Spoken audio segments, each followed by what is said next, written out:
Welcome back at 5:30. A number of new laws go into effect on July 1st, some focusing on public safety and new driving standards for teenagers. CBS 46's Haley Mason was at a driving class and spoke to trainers about some of those new laws. Haley? Just a couple of days out, Tracy, July 1st will usher in a number of changes for Georgia drivers, and we went to that driving class taking a look at some of the laws hitting the books that will impact drivers in Georgia, both old and new. You cannot make that turn until they have stopped.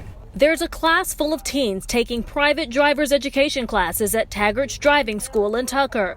They're prepping to get their first driver's license. It's against the law to try to decide, well, I'm going to do this. Starting Thursday, all teens under 18 will have to undergo 30 hours of classroom instruction and 6 hours of on-the-road driving training with a certified trainer in order to get their first driver's license. It's part of Joshua's law, which expands July 1st. Up until now, 17-year-olds could be exempt from the training. Now DDS is warning all drivers and parents of the upcoming changes. We were having a lot of 16-year-olds that would wait until they were 17 so they wouldn't have to take driver education. Barry Schrank, who owns Taggart, is prepping for the new law to take effect. He supported keeping young people safe through proper training for years. After doing this for over 40 years, that there's really no difference between a 16-year-old and a 17-year-old. If you look at the number of deaths, the rate has gone down with 16-year-olds, and they believe the same thing is going to happen with 17-year-olds. Another rule of the road will protect cyclists and hopefully prevent numerous injuries and deaths, like that of Ashton Lindsay, killed by a motorist while riding his bike.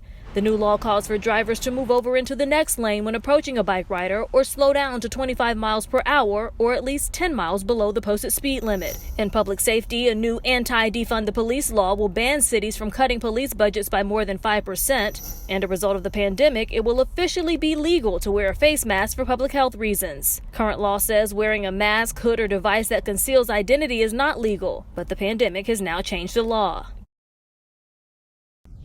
And we do want to note that, of course, public driving education provided through schools are completely free. The students we feature today were paying for those private lessons. Nonetheless, anybody under 18 will have to take those classes. We'll have more on the laws that are going into effect on Thursday on our CBS 46 website and app.